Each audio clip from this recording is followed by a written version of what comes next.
Tingnan nyo naman ang ginawa sa aking passport. Sobrang sama ko talaga ng loob ko Nako, parang bumalik na naman ang punit passport mo doon sa airport. Isang kababayan natin na pabalik ng ibang bansa ang umiyak habang ibinahagi sa social media ang kanyang masaklap na karanasan sa Ninoy Aquino International Airport Terminal 1. Ayon kay kabayan, siya daw ay biktima ng punit passport modus at hindi lang punit, kundi nilagyan rin daw ng tuldok-tuldok ang kanyang passport na wala naman daw noon. Isinalaysay dito sa kanyang video ang kanyang nadiskubre sa kanyang passport na naging dahilan kung bakit hindi siya nakasakay ng eroplano at para makapag-ingat daw po ang lahat ng mga pasahero na papunta sa ibang bansa, lalo na daw ang mga OFWs na nagtatrabaho sa abroad. Narito sabay-sabay po natin panoorin ang video. Pero bago tayo magpatuloy, huwag kalimutan i-like, share, subscribe at pahit na rin ang kampana for more upcoming videos. Salamat! Magandang araw sa lahat. Itong video na ito ay ginagawa ko para sa awareness ng lahat ng OFW.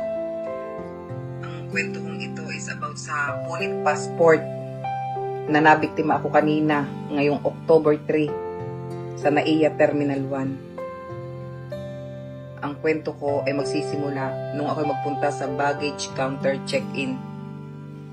Nang iniabot ko yung aking passport doon sa babae, doon sa counter, na pinilahan ko. Totally wala namang pila dahil wala namang masyadong tao doon ngayon.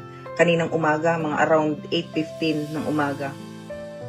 Tapos after 1 to 2 minutes, tumindig siya. Sabi ko, bakit? Ang sabi ay, pupunta daw sa supervisor at may punit daw ang aking passport. So bilang OFW, bago ako umalis, chinek kong mabuti ang aking passport, ang aking mga documents, kung kompleto o maayos. Maayos lahat. At alam ko sa sarili ko na iyon ay iniabot ko sa kanya na maayos. Tapos sasabihin sa akin na punit ang aking passport. Sinong hindi magagalit noon? Akala ko ay napapanood ko lang sa Facebook ang mga ganyang pangyayari. Hindi ko akalain na ako ay mabibiktima. Ako ay papuntang Israel. Magmumula sa Pilipinas, connecting flight to Dubai. Na hindi ko manlaang naisip sa aking sarili na mangyayari sa akin ang napapanood ko sa Facebook.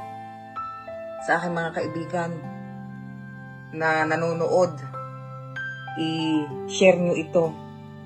At gusto kong mapanood o ni Mr. Rafi Tulpo ang aking problema na naway ako'y inyong matulungan. Nagpunta na ako sa airport. Lahat pinuntahan ko doon para ako'y matulungan. Nagpunta ako doon sa police station. Binyo namin ang CCTV pero ang CCTV ay napakalayo. Hindi man lang makita. Ang table naman doon sa counter baggage ay meron namang sangga. Hindi siya flat na table. Kaya paano kung makikita ko anong ginagawa niya sa aking passport? Pinipilit nila na hindi daw sila ang may punit. Ako ay nagtatrabaho. Single mom. Para lang may taguyod ko ang anak ko. Ay talagang nakakaiyak ko ang ginawa nila sa akin. Napakalaking abala. Hindi nila alam kung ano ang gagawin ko. Kahirap bago ulit ako makabalik doon. Magpapapalit ako ng passport.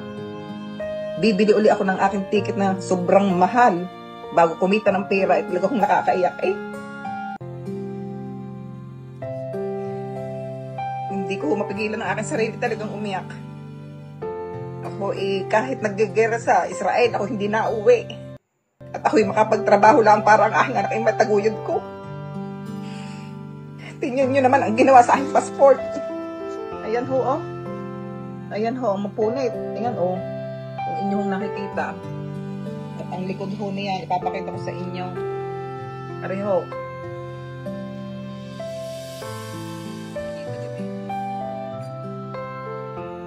Ayan po, Ayan. Lahat ho ang napapanood ko, dito ang punit. Ayan sa bandang yan, tingnan nyo.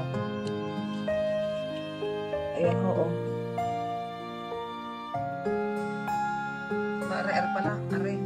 Ayun ho, ang punit, Ayan.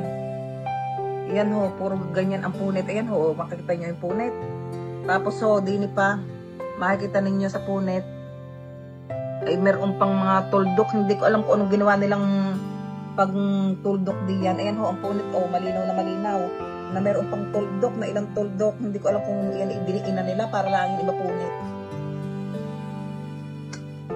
Sobra ho ang aking sama ng loob sa abala. Naku sabi ko sa kanila kung sinong pwede kong kausaping supervisor.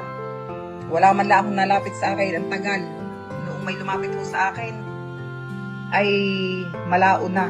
At ang sabi, ang mga batang ito'y batang-bata pa, hindi gagawa ng ganyan. Sabi ko, walang bata.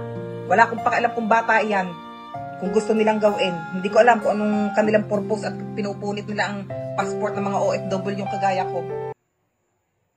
Ito ho ay aking ginagawa para lang ho sa awareness ho ng mga OFW yung kagaya ko.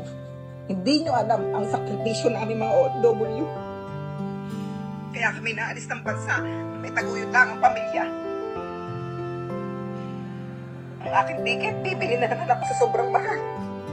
Hindi ninyo alam kung paano namin kitain doon ang pera. Talagang sobrang sama ko talaga ng loob ko.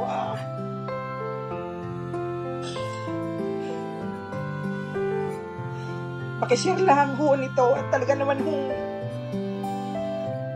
hanggang ngayon ako hindi makakain sa sobrang sama ng loob. Parang hindi ko kaya doon may mga kakainin.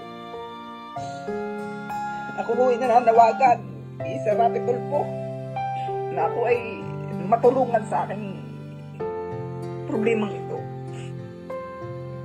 Lumapit na ho ako sa loob ng airport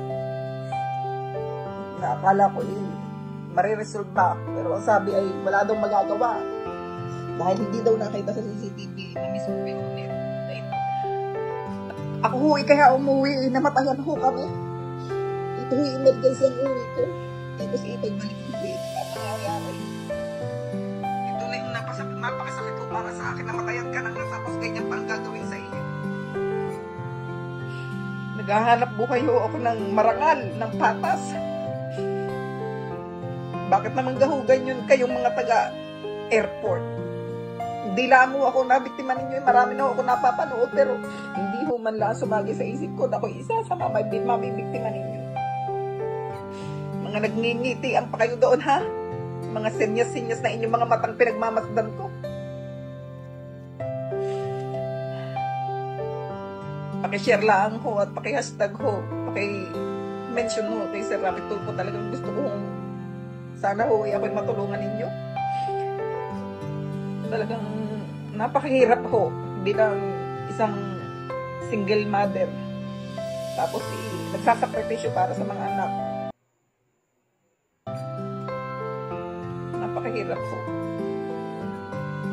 Salamat ho at kayo na ho ang bahala. Mag-share niyo ho ito para sa kaalaman ng lahat ng mga OFW na huwag ho kayong mabiktima na kagaya ko. Kaya paalala po mga kababayan, tingnan nyo po ng mabuti ang inyong passport, kunan nyo po ng litrato o kaya ay video, saka nyo ibigay sa staff ng airport.